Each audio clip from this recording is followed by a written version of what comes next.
Hi, Annabella here at the Coolidge Corner Theater, which has been hosting in the month of March a Mira Nair retrospective. She is a director that has been around for decades, but is currently best known as the mother of New York City's new mayor. Behind me here is a movie I haven't yet seen here, but I did see on the big screen shortly after going to India. And this is the story of a man returning to India after the death of a parent.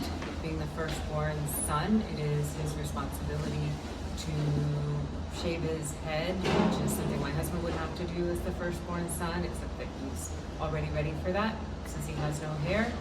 But this was a really interesting movie of people of Indian descent going back to the motherland. That is a theme of some of Mira Nair's movies, including a movie that just showed recently here, Mississippi Masala, which was an early Denzel Washington movie.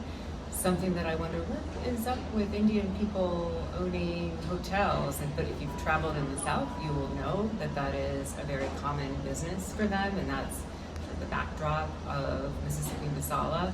But the movie that I saw here was Salaam, Bombay, a movie that I had seen in college when it first came out on the big screen. Very interesting story that became a lot more meaningful to me having now been to India. Seeing it again here on the big screen, it is a fictionalized movie, but it has a very documentary feel to it. And in fact, she did use a lot of non-professional actors to give it more of a realism. I laughed a little bit in the movie because you see some of the children peeing on the train tracks. And when I went to India with my parents, my mother had commented, I've never in my life seen so much public urination. Salaam, Bombay was a very celebrated film.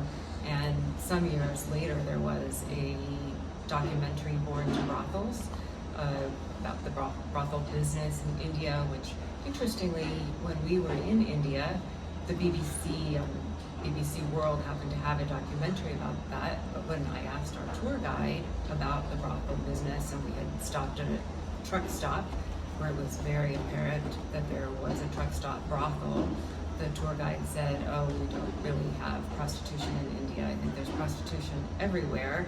And Mira Nair's Salaam, Bombay was very sad, but probably very realistic depiction of that kind of life in India in the 80s, and something that persists to today.